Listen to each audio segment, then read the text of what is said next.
ना चाही जी सोना चानी, ना चाही जी धान, तना दिन से ललना खातिर तरसल बाटे मन।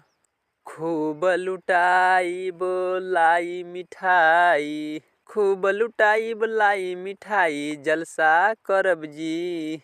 जहिया पूरी लाल के ललसा, जहिया जलसा करब जी। नमस्कार दोस्तों, जलसा करब जी गाना को गाए है संध्या सरगम और म्यूजिक दिए हैं ओम झा और गाना को लिखे हैं अरविंद तिवारी और वीडियो गाने में नजर आ रहे हैं दिनेश लाल यादव, अम्रपाली दुबे और काजल राघवानी। एकदम बवाल और खतरनाक गाना है।